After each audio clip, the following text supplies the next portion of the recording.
En ce jour qui coïncide avec le lancement de la formation initiale de la première promotion de 2500 nouveaux magistrats civils et militaires du ministère public, parmi les 5000 attendus, nommés le 6 juin 2023 à la suite du concours de recrutement, j'ai accepté, en ma qualité de magistrat suprême, de prendre la parole afin de m'adresser directement à vous, anciens comme nouveaux venus dans ce corps d'élite. Et à travers vous donc, à l'ensemble de la magistrature congolaise, mieux le pouvoir judiciaire. Je le fais d'autant plus que préoccupé personnellement par la bonne marche et l'efficacité de l'appareil judiciaire, j'ai exprimé plus d'une fois depuis mon accession à la magistrature suprême ma volonté de consolider une justice de qualité pour tous, indépendante, performante, protectrice des droits humains et essentiellement rassurante. À cet effet, je n'ai cessé d'affirmer par conviction et dans ma vision de bâtir un État de droit, le rôle primordial assigné et attendu de la justice dans le relèvement et le développement de la nation, la consolidation de l'État de droit et de notre démocratie. Bonjour tout le monde. Je vais vous prier de rester encore un peu debout et de nous recueillir un petit instant en mémoire de l'honorable Chérubin Okende, que vous avez très bien connu, qui a siégé avec nous dans cette salle. Dans sa communication lors de la 104e réunion du Conseil des ministres tenue ce vendredi 14 juillet, le président de la République Félix Tshisekedi a exprimé son indignation à l'égard de ces crimes odieux qui a ôté la vie à Chérubin Okende, porte-parole du parti Ensemble pour la République et proche de Moïse Katumbi. Le président de la République a de la manière la plus ferme désapprouvé et condamné ces crimes odieux qui a ôté la vie à un serviteur de la République dans des conditions tragiques que rien et alors rien ne saurait justifier. En sa qualité de garant de la nation, de la paix et de la sécurité individuelle et collective, mais aussi du bon fonctionnement des institutions, il n'a pu contenir sa colère et son indignation quant à l'atteinte faite par cet acte odieux au symbole de la République, notre République. Le chef de l'État a aussi présenté ses condoléances à la famille de l'illustre disparu, tout en affirmant que ces crimes ne demeurera point impunis. Il a par ailleurs appelé la justice à faire toute la lumière sur cette ignoble affaire, signalant que les circonstances de la mort de Chérubin Okende ne sont pas encore élucidées jusque-là. Son corps criblé de balles a été retrouvé jeudi matin dans sa voiture sur l'avenue des Poids Lourds dans la commune de Lagombe à Kinshasa. Nous sommes tous d'abord sous le choc, le président de la République en premier, le Premier ministre et nous tous membres du gouvernement, y compris toutes les autorités réunies ici et sûrement toute la communauté congolaise, de voir cet acte ignoble posé contre l'un de nos collègues il y a quelques mois, à savoir l'honorable Chérubin Okende Senga. Le Premier ministre a voulu très rapidement réunir tous les responsables de services de sécurité pour faire le point de la situation, au-delà du message de condamnation et des condoléances qui a été fait, parce qu'il faut faire diligence pour que une enquête minutieuse puisse être faite. Dans cet ordre, il y a une enquête préliminaire qui a déjà commencé au niveau de la police nationale, mais il a été convenu durant cette réunion que ce sera une commission d'enquête plus large qui impliquera tous les services et nous avons convenu que nous allons associer à cette enquête des services étrangers des pays amis pour qu'en toute transparence et très rapidement nous puissions faire la lumière sur ces crimes odieux qui arrivent dans un contexte où nous étions déjà sur vigilance. Vous avez vu que la semaine dernière, il y a eu des bouclages qui ont été faits notamment dans la commune de Bandal. Vous avez vu qu'il y a quelques jours, nous avons fait une communication avec le ministre de l'Intérieur et le ministre de la Santé parce qu'il y a visiblement une volonté de s'aimer la psychose lorsqu'on parle de kidnapping, lorsqu'on parle de trafic d'organes. Nous étions déjà en alerte et les services vont redoubler davantage de vigilance. Il y aura des mesures qui seront annoncées par la police toujours dans ces cas parce qu'il est hors des questions de plonger la ville de Kinshasa dans une quelconque forme de psychose alors que nous sommes à la veille d'un événement attendu mondialement, à savoir les Jeux de la francophonie. Nous avons les élections en fin d'année qui vont arriver. Nous tenons donc à ces engagements et nous allons travailler pour nous assurer que la sécurité est tenue à Kinshasa comme partout. Nous sommes le gouvernement et il ne serait pas de bon aloi. C'est aujourd'hui que notre collègue est décédé. L'heure est plutôt au recueillement. C'est dans cet ordre d'ailleurs que le président de la République a annulé. Il devait faire une visite sur terrain et le Premier ministre a réduit au maximum les activités qu'il devait faire ces jours parce qu'il faut observer une pensée pieuse pour celui qui a été des nôtres. On peut diverger sur le plan de la politique, mais ici, il s'agit d'une vie humaine. C'est aussi les lieux d'interpeller les uns les autres que ce n'est pas le moment de venir vouloir faire...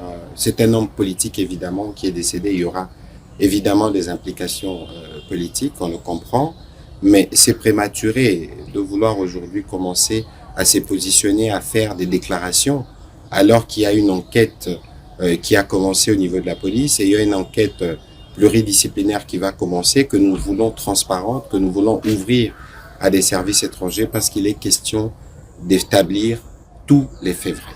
Peut-être faudrait-il attendre la fin de la quête pour aller dans ces différentes conclusions. Nous sommes gouvernement, nous allons travailler à rassurer nos populations sur les mesures que nous prenons pour les sécuriser. Les autres font la politique, mais nous veillons sur le pays.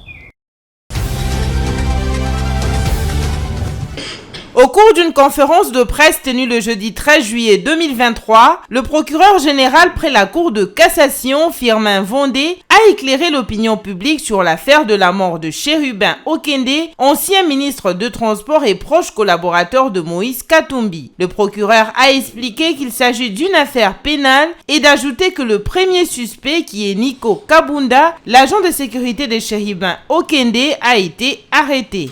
Qui a un monsieur proche du défunt qui est venu ici hier dans l'après-midi pour déposer, d'abord l'avant-midi 11h, prendre une correspondance.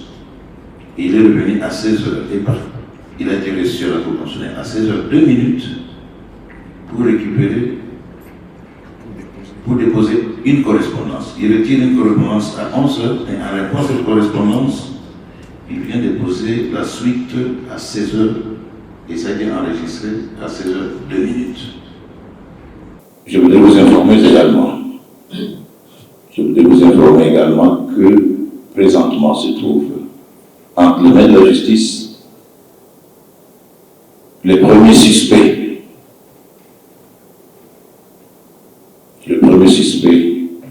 qui est en train d'être interrogé par le parquet des grandes instances. Les premiers éléments qui seront révélés seront portés à votre connaissance dans les heures qui viennent. Par ailleurs, le procureur général a également demandé à quiconque disposerait des éléments supplémentaires qui peuvent aider la justice à avancer dans ce dossier de venir les déposer pour faciliter l'évolution de l'enquête. Tout celui, au lieu d'aller à la presse, au lieu d'aller je ne sais pas où, détiendrait une information de nature à nous permettre à orienter nos enquêtes, de venir nous trouver. À en croire la justice congolaise, les premiers éléments trouvés au lieu du crime font état de la présence d'une arme dans la voiture dont le moteur était toujours en marche avec la climatisation allumée alors que la victime qui baignait dans le sang était attachée à la ceinture de sécurité. La Conférence épiscopale nationale du Congo, CENCO, se dit inquiète dans son communiqué de constater que ce forfait intervient à la suite des arrestations des membres de son regroupement politique et d'une série de violences verbales et physiques des fanatiques de certains partis politiques qui menacent la cohésion nationale et ne sont malheureusement pas interpellés par leurs leaders, moins encore par la justice. Chérubin Okende, tout comme son parti Ensemble pour la République, dirigé par Moïse Katumbi, avait quitté la majorité présidentielle en décembre 2022 pour rejoindre l'opposition. Et pour la Sanko, ce meurtre ignominieux et crapuleux d'un opposant politique en cette période préélectorale risque d'exaspérer le climat politique à la veille des élections générales. C'est un crime intolérable et inadmissible. Rappelons que des opposants tels que Salomon Kalonda, conseiller spécial de Moïse Katumbi, le député Mike Mukebai, aussi membre du parti Ensemble pour la République, ou encore l'ancien député et proche de Katumbi, Franck Diongo, sont aux arrêts. Comme plusieurs autres personnalités et structures, un peu plus tôt, y compris le gouvernement, la Sanko est pour que la lumière soit établie autour de ce meurtre de Monsieur Okende. La Sanko en appelle aux autorités congolaises, garantes de la cohésion nationale et de la sécurité des personnes et de leurs biens, de faire toute la lumière sur ce crime sauvage et sanglant et de mettre la main sur Kayen l'assassin de l'honorable Chérubin Okende pour que justice soit rendue. Pour contexte, la nouvelle du décès de Chérubin Okende est tombée dans l'avant-midi du jeudi 13 juillet. Il a été retrouvé mort dans sa Jeep abandonnée sur l'avenue Poids-Lourd à Kinshasa. La veille, Ensemble pour la République avait dénoncé un lâche enlèvement intervenu au parking de la Cour constitutionnelle. Son corps, taché de sang, a finalement été extirpé de sa voiture par la police scientifique le jeudi 13 juillet en présence des éléments de l'armée, puis acheminé à la morgue.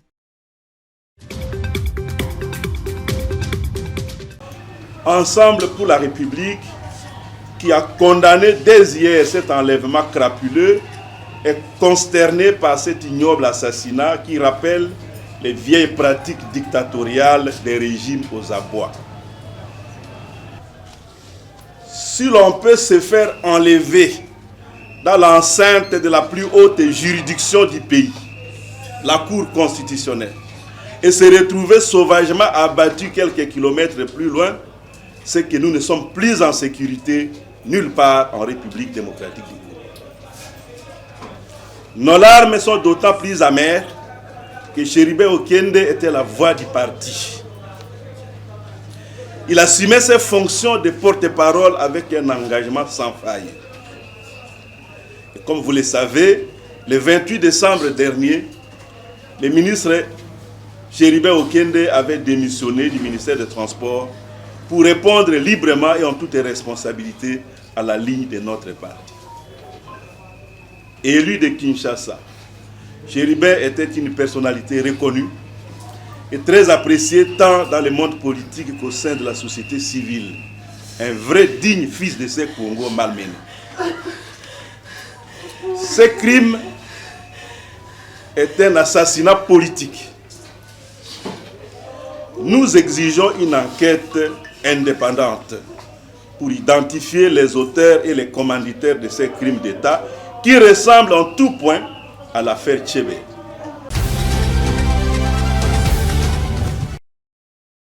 La République démocratique du Congo et l'Indonésie veulent redynamiser leur coopération économique dans le secteur des minerais stratégiques. C'est dans cette optique que le président de la République, Félix Antoine Tshisekedi Tshilombo, a eu des entretiens le mercredi dans son cabinet de travail du palais présidentiel du Mont Ngaliema avec une délégation ministérielle indonésienne conduite par le ministre en charge des Affaires maritimes et des investissements. Nous avons parlé de la coopération économique entre l'Indonésie et la République démocratique du Congo, essentiellement dans les minéraux critiques, les minéraux stratégiques, notamment le cobalt, le lithium qui soutiennent la transition énergétique dans le cadre de développement de la coopération sud-sud entre nos deux pays. La rencontre que nous avions eue avec le président de la République, Félix, a été une très bonne rencontre avec son équipe et nous pensons que si nous poursuivons cet élan de coopération, le Congo va aller de l'avant. Je voudrais plus souligner sur la coopération sud-sud entre le Congo et l'Indonésie, évidemment, avec les autres pays qui peuvent se joindre à nous. Le ministre indonésien s'est prononcé en faveur du renforcement de relations bilatérales entre la RDC et son pays dans le cadre de la coopération sud-sud. La ministre d'État chargée de l'environnement et du développement durable, Eve Bazaïba, et le ministre des Finances, Nicolas Kazadi, ont pris part à cette entrevue.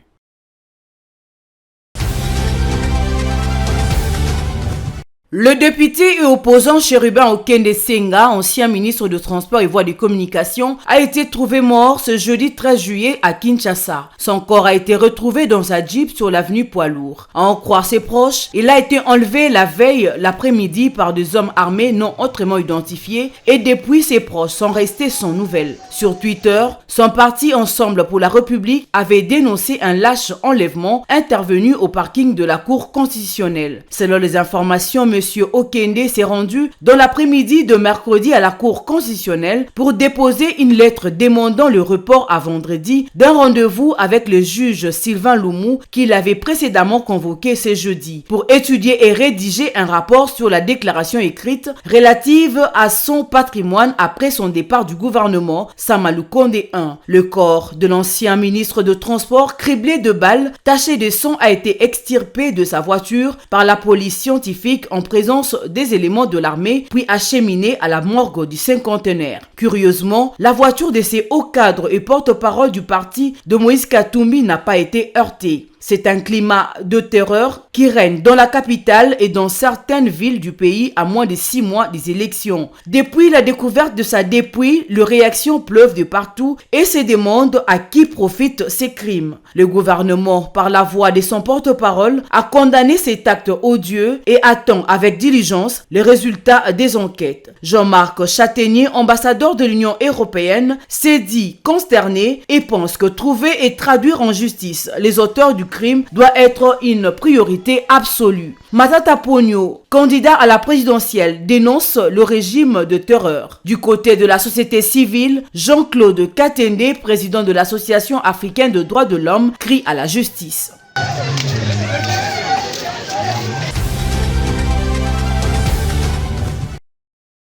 Très triste. C'est un assassinat politique pour Chérubin qui était la voix du parti. Quand on ne contrôle plus rien dans le pays, on arrête mes conseillers, on arrête mes partenaires, on tue et on veut nous réduire au silence. Nous n'allons jamais accepter. Nous allons faire une enquête indépendante pour savoir la vérité. On ne fait plus confiance à nos institutions. Vous interrompez votre séjour à Abidjan, vous rentrez au pays en passant par Lubumbashi, vous serez à Kinshasa ce soir? Oui, j'interromps, je rentre. Chérubin est un frère, un homme honnête. Si la politique est de tuer, je suis très désolé. Un homme très pacifique, un père de famille, je suis obligé de rentrer. Mais ce qu'ils ont fait à Chérubin ne restera pas impuni. Et c'était un guet-apens. Il aurait été kidnappé devant la Cour constitutionnelle. Où est-ce que nous allons dans ce pays? Où est l'état de droit? Si on doit tuer quelqu'un parce qu'il n'est pas d'accord avec la situation dont le pays fonctionne. La disparition de l'honorable Chérubin Okende Senga, député national élu de la Lukunga pour le compte de l'opposition, ancien ministre national du Transport, mandataire d'entreprise et brillant syndicaliste, est un véritable coup de tonnerre dans tous les milieux politiques du pays et à l'étranger. Connu pour son sens élevé de la dignité, son humeur toujours conciliante et son accessibilité permanente, c'est en fait une très grande perte pour le pays dont la mémoire générale se souviendra. Je commence par ma base de la Lukunga. Je leur dis, nous devons avoir foi en nos vertus républicaines. Le combat politique, il est difficile, surtout que nous avons de partenaires à un certain moment qui ne rassurent pas Alors, je crois que nous devons tenir bon pour aller de l'avant. Au peuple congolais, d'une manière générale, nous sommes dans le mois de janvier, un mois de martyrs. Souvenez-vous que l'histoire de notre pays n'est pas un hasard. Quel héritage politique et humain garderont tous ces électeurs qui lui ont fait confiance dans la Lukunga? Lui, fervent chrétien, qui prônait la foi et le sacrifice malgré les contraintes en tout genre dans la politique. En tant que peuple uni qui ne trahira jamais le Congo, un peuple qui sera fier de sa souveraineté, de son indépendance, comme l'a professé Patrice Emery Lumumba, comme l'a aussi professé Laurent Désiré Kabila, ne jamais trahir le Congo, prenons-nous en charge. Alors si nous intégrons ce fondement mythologique dans notre approche, pendant ce temps de remise en question de la dynamique politique de notre pays, peut-être que nous pourrons tirer un substrat essentiel qui puisse valoir la peine d'être suivi pour le bonheur de notre peuple. Émus, plusieurs députés nationaux présents à la morgue de l'hôpital du Cinquantenaire où est conservée sa dépouille ont fait une déclaration pour dénoncer la cause profonde qui a provoqué la disparition de l'Ulysse disparu. Biso va député opposition, tozali na mawa makasi. Tokutani awa na morgue ya Cinquantenaire na sangwa liwa epesi biso pasi na motema. Honorable Chéribin Okende bauti kobomaye ezali inadmissible dans un pays qui se dit démocratique. Baboma un député national par rapport à ma conviction naïe. Yango tozo senga la peuple congolais mobimba etelema endima eloko anate qu'un représentant du peuple aboma maloko la moi ezali inacceptable. Et biso na ngambo opposition toko sala ba activité poto revendiquer poto contester maître oyo. Paix à son âme, humble et cordial.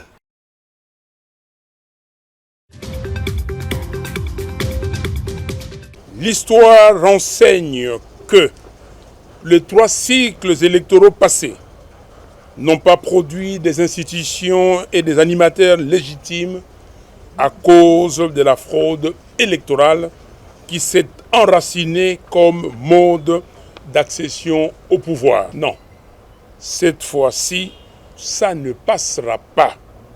Il est en effet temps que nous puissions arrêter cette hémorragie. Nous devons refuser que la CENI poursuive allègrement l'œuvre de se servir du peuple comme strapontin pour la matérialisation de la fraude et nous vendre une illusion de démocratie. Dans ce cadre, le communiqué de presse susmentionné de la CENI, en réponse à nos préoccupations présentées à M. Denis Kadima le 30 juin dernier, est une provocation de trop. Malheureusement, il est aujourd'hui clair que la CENI ne veut pas se soumettre à l'audit externe de son fichier parce qu'elle sait pertinemment bien qu'il contient des fictifs. De ce fait, nous réaffirmons notre position. En l'absence d'un fichier fiable, audité par un organisme indépendant réputé, en présence de délégués des parties prenantes, nous ne déposerons pas nos dossiers de candidature.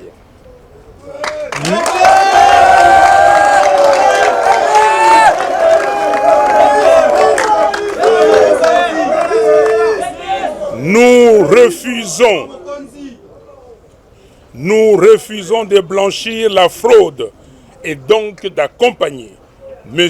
Félix Tshisekedi et son union sacrée dans une nouvelle forfaiture électorale.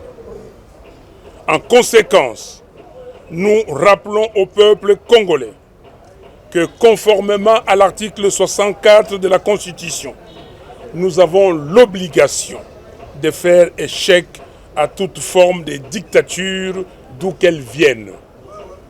Nous devons donc nous mobiliser pour empêcher que la parodie électorale en préparation ne se réalise. Pour l'ancien ministre Justin Bitakwira, qui se définit comme un sage de la République, il suggère un minimum de consensus avant la tenue des scrutins le 20 décembre 2023. Il recommande à tous les grands dignitaires de l'Union sacrée de savoir se servir utilement de la politique de l'aiguille au lieu du rasoir, car l'aiguille rassemble tandis que le rasoir divise. Le processus électoral, selon lui, ne pourra rassurer les uns et les autres que lorsqu'il y aura un ajustement technique à la CENI. Justin Bitakwira rappelle que notre pays, la RDC, a toujours résolu ses principaux défis politiques par le consensus. Minime soit-il, il faut absolument un consensus avant la tenue des élections, a-t-il recommandé au gouvernement et institutions habilitées. Dans son approche, Bitakwira suggère à Denis Kadima de consulter ses prédécesseurs encore en vie, notamment Corneille Nangaa et Daniel Ngoï-Mulunda, afin d'épuiser leur expérience de consensus électoral. Évoquant la crise entre le régime Tshisekedi et l'Église catholique, ces dernières semaines, Justin Bitakwira a repris que même à l'époque de Joseph Kabila, l'Église catholique avait tout fait pour manœuvrer un dialogue sous sa gouverne, alors que même le facilitateur Edem Kodjo venait de clôturer un autre dialogue de même ampleur à la Cité de l'Union africaine. À cet effet, il a invité le pouvoir à adopter une attitude moins belliqueuse en la matière. En ce qui concerne la guerre, l'occupation et ce qui arrive au Congo, souvent je me dis que je n'ai pas besoin de papier. Parce que je suis né dans ça, j'ai vécu ça, et je suis peut-être le seul témoin au Congo qui peut témoigner de la réalité des choses et pourquoi nous sommes arrivés jusqu'à ce point. Bref, Justin Bitakwira est d'avis qu'il est possible de régler un certain nombre de questions qui divisent la classe politique bien avant la tenue des scrutins électoraux. Quant au sujet du Rwanda qui nous agresse via le M23, Bitakwira déclare que le jour où la République démocratique du Congo va rompre ses relations diplomatiques avec Kigali, en procédant à la fermeture de ses frontières, le Rwanda connaîtra une crise économique indescriptible car la RDC est le souffle de vie pour Paul Kagame qui subit les conséquences. Depuis, informe Bitakwira, la vie au Rwanda a basculé. De la situation des conflits à l'est de la RDC, l'EAC ne résoudra jamais rien malgré la bonne foi de la RDC puisque, déclare l'ancien ministre du Développement rural Bitakwira, la RDC ne peut compter que sur 4 à 5 pays, à savoir l'Angola, le Burundi, la Tanzanie et la Zambie. Le reste, ce sont des complices, dit-il, affirmant qu'avec ces complices, c'est comme fuir la pluie dans l'océan. Notre malheur est que nous sommes seuls contre tous. Et si nous-mêmes nous ne défendons pas, nous sommes condamnés à disparaître.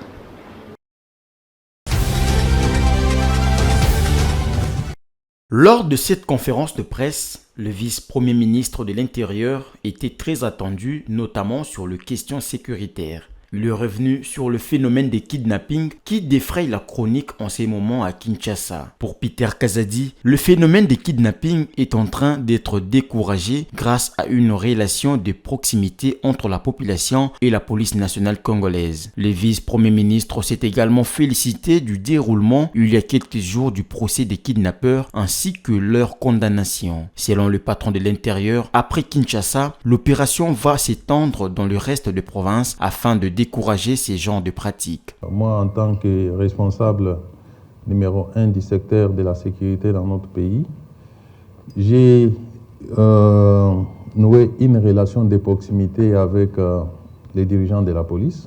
Il faut les écouter leurs problèmes pour essayer d'apporter des solutions. Et c'est sur base de cette confiance que nous sommes en train d'évoluer et les résultats sont visibles et palpables. Nous sommes en train de faire sentir l'autorité de l'État, puisque l'État reste au-dessus de tout le monde. Personne ne peut défier l'État indéfiniment. Nous avons d'abord ciblé Kinshasa comme la ville test pour voir l'efficacité des méthodes que nous sommes en train d'appliquer.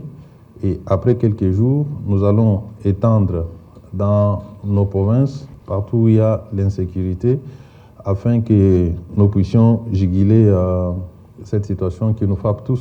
À propos justement de l'organisation du procès des kidnappeurs, Peter Kazadi s'est dit satisfait de son déroulement. Selon lui, c'était un procès très facile car toutes les personnes arrêtées avaient reconnu les faits qui leur étaient reprochés. Les procès les plus faciles plutôt, dans la mesure où les prévenus tous presque sont passés aux aveux. Et en droit, nous disons, La reine des preuves, c'est l'aveu.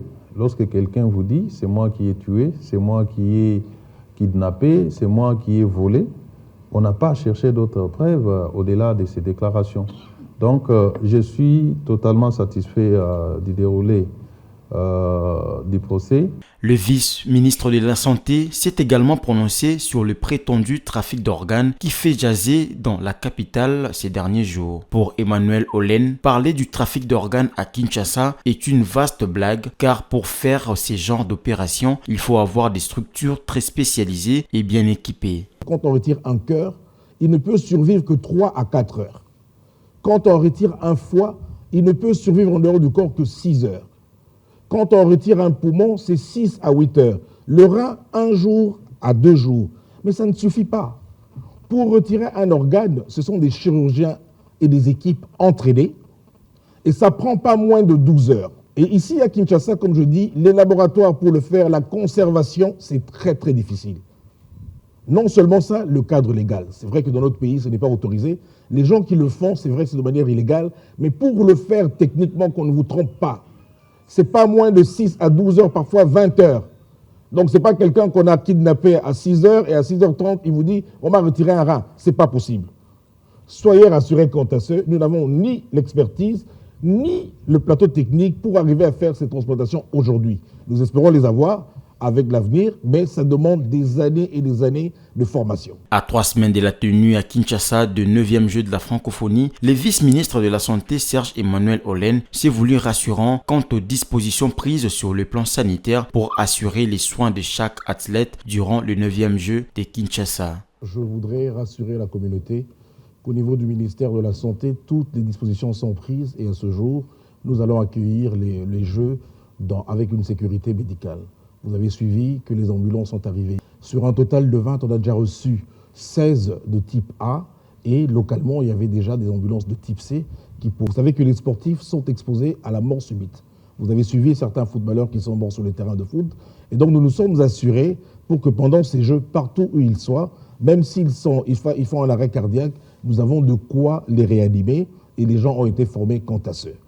Ensuite, concernant les médecins, nous avons procédé à la formation pour la gestion d'un afflux massif de blessés. On appelle ça le plan blanc.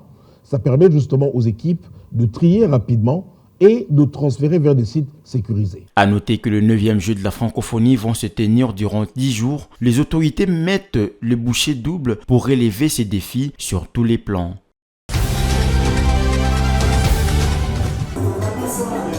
Le protocole de Maputo a été adopté en 2003 et constitue l'un des premiers cadres juridiques pour la protection des droits et des libertés des femmes et des jeunes filles en Afrique. Sa particularité est qu'il prend en compte la spécificité des femmes africaines en insistant sur certains aspects comme l'héritage des veuves, les droits des propriétés et les droits reproductifs des femmes. Malgré son caractère contraignant, la question de son effectivité se pose avec acuité dans plusieurs pays. En République démocratique du Congo, les participants à la conférence d'évaluation ont identifié de nombreux obstacles à la mise en œuvre de ces textes. Dans le même temps, ils ont proposé des pistes de solutions. Représentant son collègue du genre, la ministre de la formation professionnelle, Antoinette Kipolo, a invité les participants à évaluer les défis enregistrés dans la mise en œuvre. La commémoration du 20e anniversaire du protocole de Maputo constitue une occasion favorable pour faire une évaluation du chemin parcouru en République démocratique du Congo dans la promotion des droits de la femme contenu dans cet instrument juridique.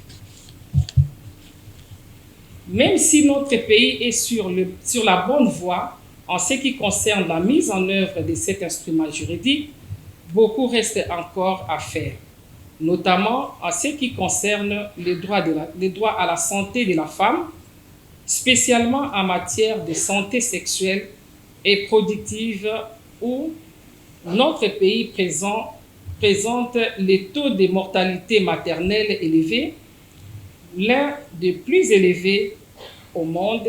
En République démocratique du Congo, le protocole de Maputo a été ratifié en 2008 et publié au journal officiel en 2018. 5 ans après, des avancées significatives ont été enregistrées dans le cadre de sa mise en œuvre. Présente à cette cérémonie, Nicole Boitia, la directrice de cabinet adjointe du chef de l'État en matière politique et diplomatique, a réitéré l'engagement du président de la République et champion de la masculinité positive pour l'application du protocole de Maputo dans son entièreté. L'impact est certain, et évidemment il y a encore des choses à améliorer, mais je pense que la domestication est vraiment réelle.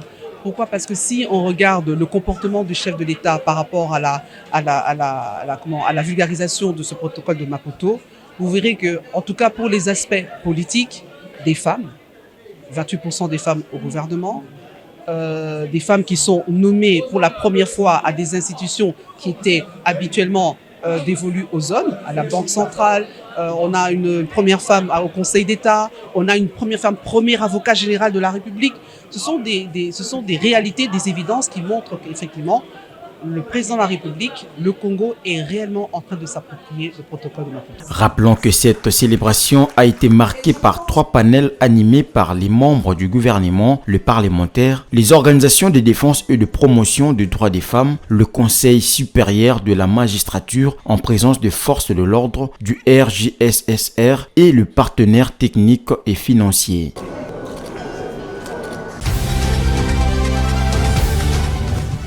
La République démocratique du Congo est d'office qualifiée pour la Coupe d'Afrique des Nations Côte d'Ivoire 2023. Les Léopards profitent de double forfait infligé à la Mauritanie par les jurys disciplinaires de la Confédération africaine de football. En effet, dans sa décision, le jury disciplinaire de la CAF inflige à la Mauritanie une sanction financière de $10 000 américains qui doit être acquittée dans les 60 jours suivant la notification de cette décision. À la lumière des circonstances de l'espèce, les jurys disciplinaires de la CAF a décidé de déclarer les joueurs mauritaniens Kadim Diaw inéligibles et de sanctionner les matchs auxquels les joueurs a participé comme perdus par forfait par la Mauritanie. À cet égard, la CAF déclare le match numéro 77 RDC contre Mauritanie et les matchs numéro 101 Mauritanie contre RDC comptant pour les éliminatoires de la CAF Total Energy Côte d'Ivoire 2024 perdus par pénalité 3-0 conformément à l'article 105 du code disciplinaire. L'amende de $10 000 doit être acquittée en dollars dans les 60 jours suivant la notification de cette décision. Vous êtes prié de prendre les dispositions nécessaires pour virer les 10 montants au compte de la CAF. Néanmoins, l'instance fêtière du football africain affirme que cette décision peut être attaquée devant les jurys d'appel de la CAF conformément aux dispositions des articles 54, 55, 56, 57 et 58 du code disciplinaire de la CAF. Et d'ajouter, celui qui entend interjeter appel doit annoncer son intention par écrit dans un délai de 3 jours à compter de la communication de la décision. Si les derniers jours du délai est un jour férié dans le lieu de domicile, le délai expire le jour non férié suivant. Les recours doivent ensuite être motivés par écrit dans un délai supplémentaire de 7 jours qui commence à courir à l'expiration du premier délai de 3 jours, a précisé la Confédération africaine de football.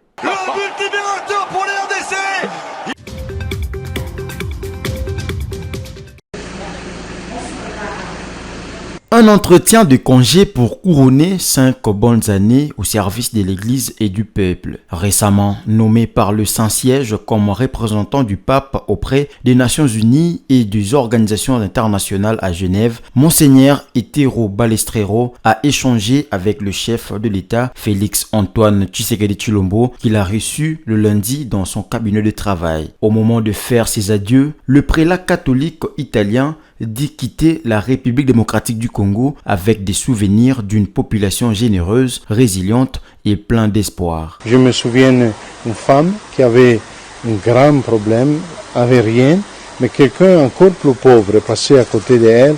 Elle lui a donné le petit foufou qu'elle avait pour elle et pour ses enfants. Je crois que ça c'est la beauté du Congo, ça c'est ce que je porte dans le cœur et ça c'est ce que nous devons développer pour que le Congo puisse devenir toujours mieux. Une positive attitude qui booste selon lui la volonté de l'Église de travailler pour garantir cette espérance et le développement de la République démocratique du Congo. À la question de relations entre l'Église et les institutions du pays, les nouvelles observateurs du Saint-Siège à Genève s'est affiché très rassurant. Je pense que les relations sont bonnes, je pense qu'il est toujours nécessaire de se parler, il est toujours important de s'écouter. Il est toujours regardé ensemble envers le bien du pays, le bien de la population. Je pense qu'en ce moment, je rends grâce à Dieu et j'espère que ça pourra toujours devenir mieux. Ça a besoin de la collaboration de tous. En 5 ans, Monseigneur Etero Balestrero a visité presque toutes les provinces du pays à la rencontre de la diversité de l'être congolais. Son vœu le plus ardent, a-t-il dit, est que la République démocratique du Congo demeure un pays souverain et conciliant comme le souhaite le pape François, et pour y arriver, le prélat catholique a appelé les forces vives du pays à travailler dans la responsabilité et l'essence du bien commun.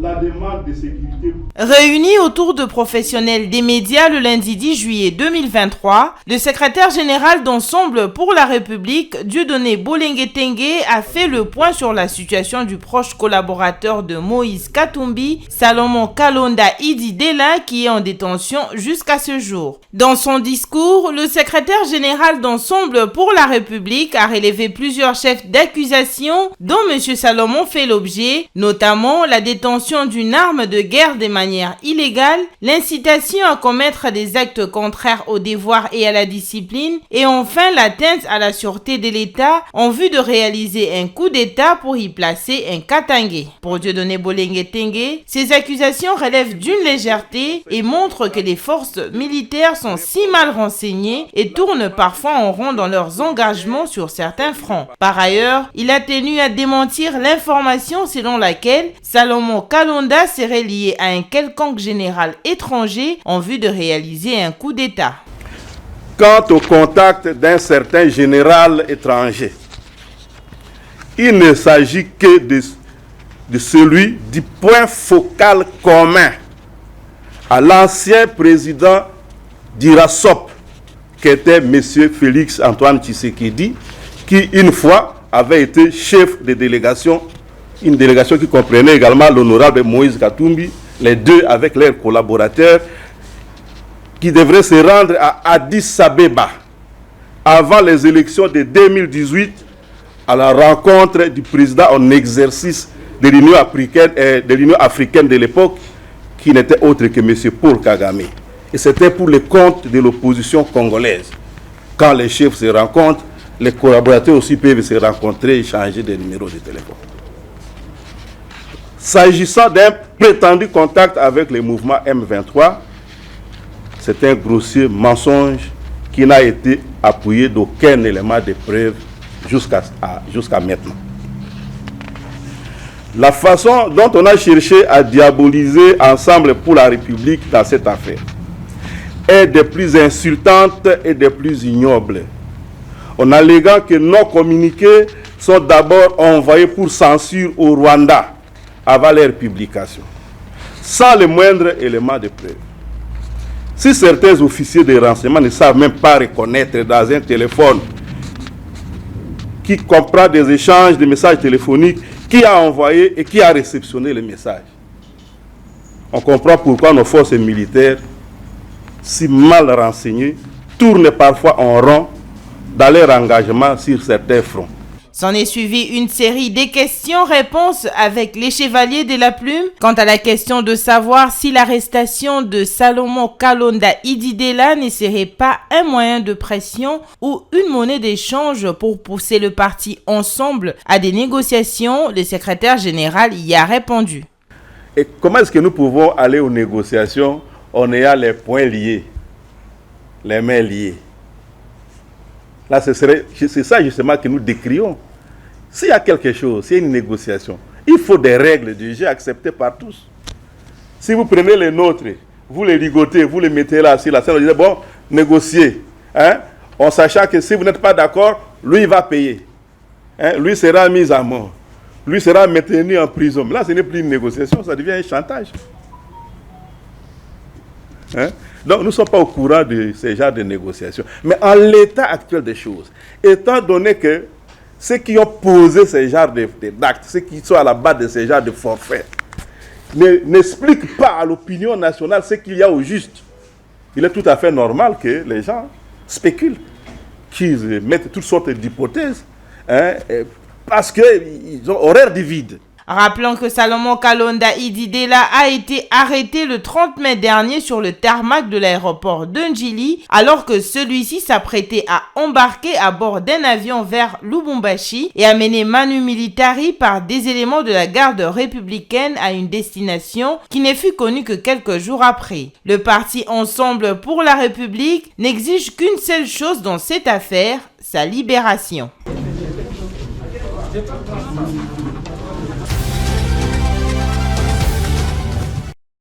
Tout en félicitant le président de la République pour avoir exprimé avec sincérité ce qu'il pense de la lutte contre la corruption et la justice, Maître Carlos Mupuli, acteur de la société civile, partage les mêmes sentiments du travail à parfaire pour élever ces secteurs. Il souhaite des réformes en profondeur pour aider à résoudre le problème. À son avis, il faut faire plus que ce qui a déjà été fait. On s'attendait tous de ces pouvoirs judiciaires du fait qu'il est composé par le magistrat qui sont tous des licenciés en droit en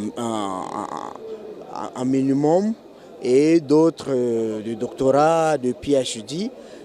C'est le seul pouvoir qui devrait mieux donner. Le président de la République doit vérifier tous les projets de ces ordonnances et qu'il doit vraiment être entouré par les gens qui l'aiment.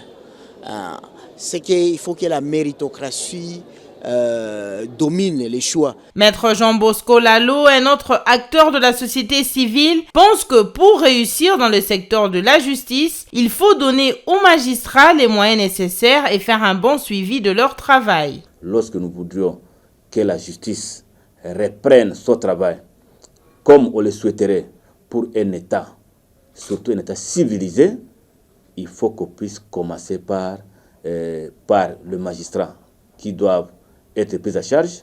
Notre pays a choisi un chemin. Nous avons opté pour le système de gouvernance démocratique.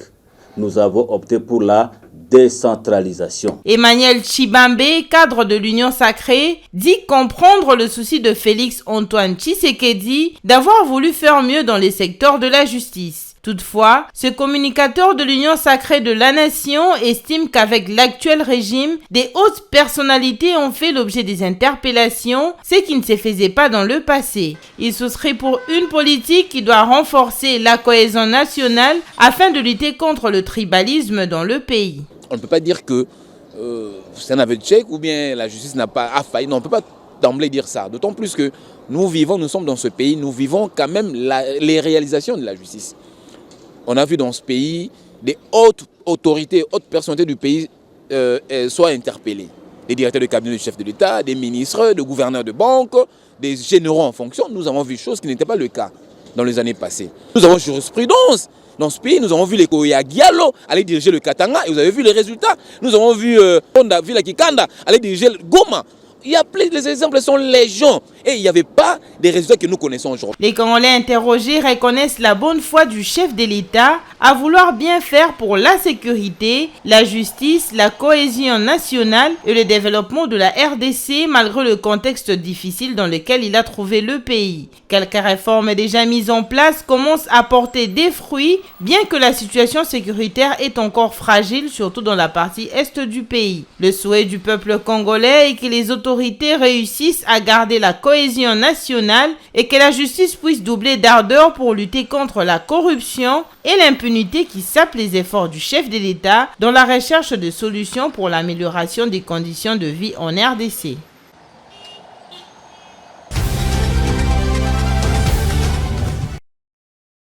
D'après un communiqué de presse publié le lundi 10 juillet 2023, la CENI répond aux opposants. La CENI est une institution d'appui à la démocratie dont les missions sont tirées de la Constitution de la République en son article 211 en l'occurrence. En tant que telle, la CENI ne peut répondre de matières qui ne sont pas matériellement du champ de ses prérogatives, conformément aux prescrits de l'article 9 de la loi organique. Lors des échanges, les opposants avaient demandé la recomposition de la CENI et la Cour constitutionnelle, la remise en cause aussi bien de la loi organique portant organisation et fonctionnement de la CENI que de la loi électorale, l'identification et l'enrôlement des électeurs dans les territoires de Massissi, Rutshuru et Kwamut, la publication des listes électorales et l'audit externe du fichier électoral. S'agissant de la publication de listes des électeurs et l'audit externe du fichier électoral, l'Assemblée plénière a attiré l'attention de toutes les parties prenantes au processus électoral sur l'impératif pour la CENI d'observer strictement les cadres légal et réglementaires en vigueur dans l'exercice de ses missions. Car dans l'intérêt de tous, rien ne peut justifier des actes qui s'affranchissent de prescrits de la loi électorale. Dans les communiqués, la plénière note qu'au stade actuel, les opérations de préoccupation soulevées par les parties prenantes sont d'ores et déjà rencontrées par l'article 8, alinéa 1, 2, 3 et 4 de la loi électorale qui dispose que la CENI va donc publier, selon le prescrit de la loi, sur son site internet, la liste des électeurs. À cette occasion, les parties prenantes pourront accéder et procéder à tout type d'opération de contrôle ou d'audit. S'agissant de préoccupations des opposants, la CENI se déclare incompétente.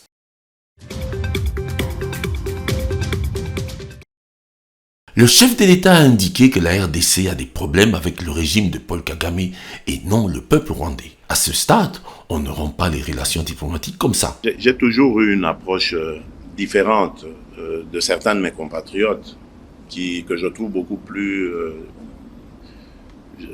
passez-moi l'expression, peut-être extrémiste, enfin, mais je comprends leurs sentiments. Il faut toujours faire la part des choses entre le régime Kagame et le peuple rwandais. Absolument. Le peuple rwandais est un peuple frère.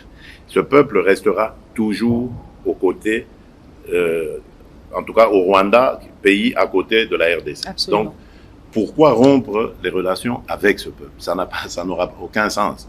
D'abord parce qu'il y a déjà des mariages qui se sont faits, il y a des échanges économiques qui se font, commerciaux, qui se font. C'est impossible. Donc, vous le faites, vous condamnez des centaines de milliers, voire peut-être des millions de gens à la famine à cause d'un individu et de son régime.